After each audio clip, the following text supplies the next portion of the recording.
As the holder of a private pilot's license, you'll generally fly at altitudes of less than 10,000 feet. You'll be restricted in altitude by a number of factors: the weather, aircraft performance, and more importantly, the need to breathe. We've already stated that the relative amounts of the gases in the atmosphere are constant. Our bodies need to breathe some oxygen in order for us to survive. But to get the oxygen into our lungs, we must consider another property of the atmosphere, which is that of atmospheric pressure. One of the problems that people have when they are discussing the atmosphere, or the air, as it's generally referred to, is that we cannot see it. If it was visible to us, then these next few statements would be easier to accept. Air has substance. It's made up of molecules, and they have mass. Admittedly not a lot when compared to, say, a piece of wood, but nevertheless it does possess these qualities. It's not the intention of these lessons to make you into a physicist, but a few technical definitions and formula are required in order to allow us to study this subject. Pressure is defined as the force acting on an area, or force per unit area. A force is defined as a push or a pull, and it will be produced when a mass is accelerated. The units of measurement of mass and acceleration are those stated in the Système International, commonly referred to as the SI system. The units of measurement then are the kilogram for mass and the meter per second squared for acceleration. The product of mass times acceleration then is force, and force is measured in newtons. The mass of the air, the atmosphere, is accelerated towards the Earth's surface by gravity. This, of course, gives us a force. If we consider that force acting on an area of 1 square meter, then what we have is the force exerted by a column of air 1 meter square extending up into the atmosphere. This gives us force per square meter, which is termed pressure. This pressure acting on the Earth's surface is called the atmospheric pressure. The SI pressure unit is newtons per square meter. 1 newton per square meter is called the pascal. The pascal is a very small unit, so in aviation the hectopascal is used. Hecto means 100, so a hectopascal is 100 pascals. Just to add to the confusion, 1 hectopascal is also known as a millibar. You're also likely to hear pressure referred to as being measured in pounds per square inch or inches of mercury. These are not SI units and consequently will not be used in this study of the principles of flight. We've only looked at 1 column of air, but of course each meter of the Earth's surface will support a similar column. The air pressure acts in all directions, and if we were to place an aircraft within the columns of air, it too would have air pressure acting on it. The atmospheric pressure that acts on anything immersed into the air is also known as static pressure.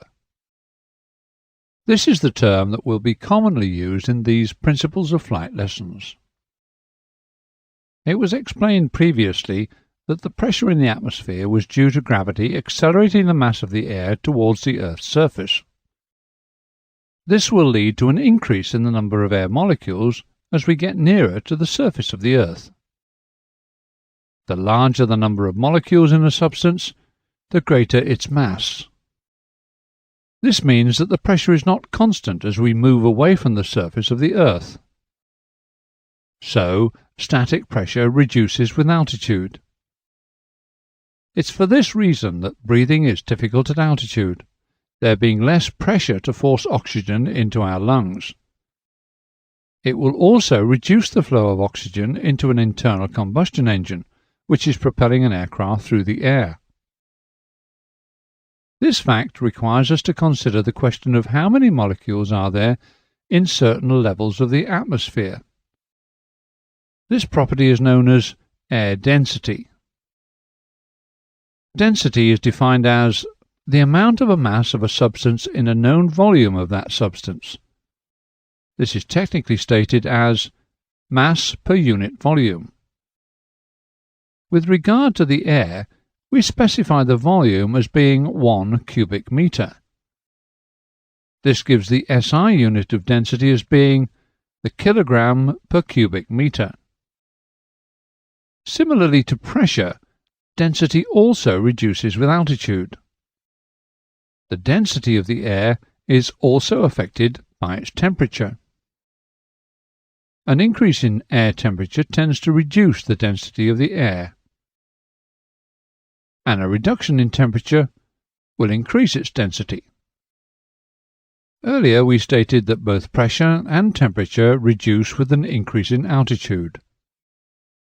However, it's the effect of pressure that has the greatest effect on density, and as we've just said, density reduces with altitude. The amount of water vapour in the atmosphere will also affect density. It's the mass of air in each cubic metre we consider, not the amount of water. If there is water in the cubic metre, as a consequence, there must be a reduction in the amount of air in it. The way in which the properties of the atmosphere change greatly affects the way in which an aircraft flies. In 1964, the International Civil Aviation Organization, ICAO, defined the properties of this average standard atmosphere. This is known as the ICAO Standard Atmosphere, or ISA. ISA assumes that at mean sea level the temperature is 15 degrees Celsius, the pressure is 1013.25 hectopascals, and the density is 1.225 kilograms per cubic meter. From mean sea level to 11 kilometers, or 36,090 feet, the temperature decreases by 1.98 degrees Celsius per 1,000 feet, or 0.65 degrees Celsius per 100 meters. For quick mental calculations, this is generally rounded up to 2 degrees Celsius per 1,000 feet. From 11 kilometers to 20 kilometers, the temperature remains constant, at minus 56.5 degrees Celsius. Notice that at 11 kilometers the temperature no longer falls with height, and this therefore marks the top of the troposphere.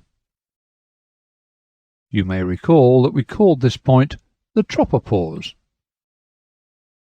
The layer above this is called the stratosphere, and because it's well above the height at which a private pilot normally flies, it's not the intention in this subject to look beyond the stratosphere.